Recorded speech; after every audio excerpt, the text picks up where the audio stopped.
Pemirsa, kita memasuki kabar nang penambahan. Pemerintah Kota Banjarmasin membentuk tim percepatan akses keuangan daerah. Nang anggotanya dari jajaran Satuan Kerja Perangkat Daerah sebagai upaya meningkatkan literasi keuangan daerah. Seberatan lintas sektor harus terlibat mendapatkan akses keuangan secara cepat untuk memastikan bahwa Banjarmasin sebagai kota dagang wan jasa memiliki keuangan kondusif wan tertata dengan baik. Pemerintah Kota Banjarmasin membentuk tim percepatan akses keuangan daerah nang anggotanya dari jajaran Satuan Kerja Perangkat Daerah. Tujuannya sebagai upaya meningkatkan literasi keuangan daerah. Wali Kota Banjarmasin Ibnu Sina takuni primati pidislaslah kegiatan yang dilaksanakan di Hotel Ratan Inn Jalan Ayani, Pak 5,5 Banjarmasin, besukan Kamis 6 Oktober 2022 berharap setelah dikukuhkan TPAKD Banjarmasin ini maka literasi keuangan daerah akan semakin meningkat. Menurut Ibnu Sina, seberatan lintas sektor harus terlibat untuk mendapatkan akses keuangan secara cepat sebagai upaya memastikan bahwa Banjarmasin sebagai kota dagang wan jasa memiliki keuangan yang kondusif wan tertata dengan baik. Ibnu Sina meminta keredaan yang mencoba untuk menyalahgunakan akses oleh pihak-pihak kada bertanggung jawab yang ingin mengambil keuntungan yang kayak pinjaman online, arisan maupun investasi bodong serta lainnya yang terjadi pada beberapa pelaku usaha maupun warga.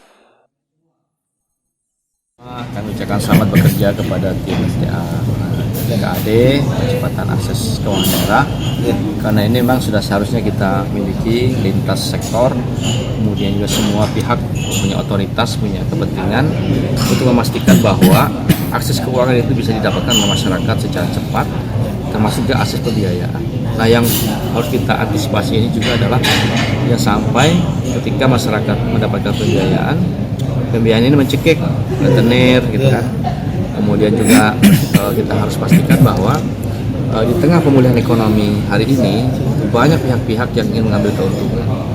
Nah, makanya kita ingin pastikan bahwa masyarakat, pelaku UMKM, ya, pengusaha-pengusaha kita itu jangan sampai salah pilih. Nah, kemudian tim ini akan bekerja sebaik-baiknya untuk memastikan bahwa literasi keuangan kita juga semakin meningkat, dan ini kerja serius, tidak boleh hanya sambilan, karena kita ingin memastikan bahwa Banjarmasin sebagai kota dagang, kota jasa sangat berkepentingan untuk suasana yang kondusif.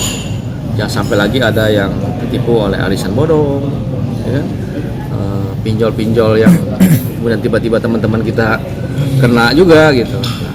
Makanya literasi digitalnya, literasi keuangannya juga harus disosialisasikan. Itu yang paling penting. Dan kami juga menyampaikan tadi bahwa program-program pemerintah kota harus bersinergi dengan program-program industri keuangan lainnya.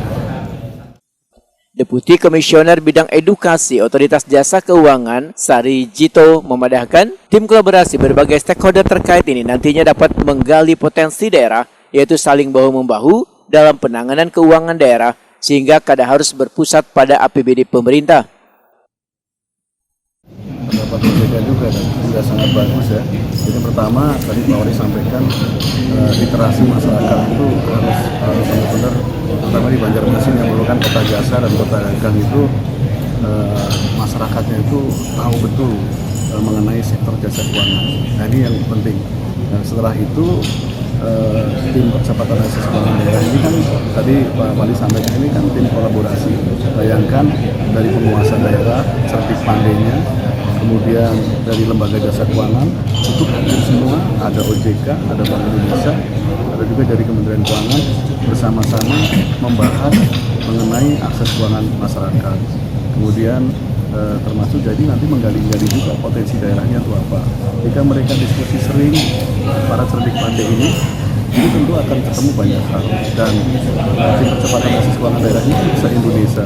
Kemudian sudah didukung oleh Kemendagri, boleh memberikan penganggaran, Presiden juga mendukung. Dan kita juga ada lakukan kompetisi, salah satu yang menjadi pemenangnya, ya kan. Dan kita ingin inovasi-inovasi yang bagus itu nanti yang dari Banjarmasin pun bisa meniru dari tempat lain yang sukses. Kayak Banua Manopung ini bisa nanti direplikasi oleh daerah lain. Sehingga tujuan Presiden untuk nawacita pembangunan dari daerah pinggiran dan sebagainya itu bisa tercapai. Dan tadi Pak Wali sangat betul kalau literasi masyarakatnya meningkat dan paham betul, nggak ada lagi mereka terkena investasi bodong, pinjol ilegal dan sebagainya. Sementara itu, Kepala OJK Regional 9 Kalimantan Rija Aulia Ibrahim memedahkan saban tahun pihaknya memiliki program untuk melakukan edukasi wan literasi keuangan, salah satunya program Simolek yang tahun ini akan digunakan wan diedukasikan ke warga. Apalagi di akhir tahun ini kami kedatangan lagi Pak Sabito 2 mobil Simolek yang akan digunakan untuk melakukan edukasi di seluruh ratusan masyarakat di Kota Bandung. Itu harapan kita.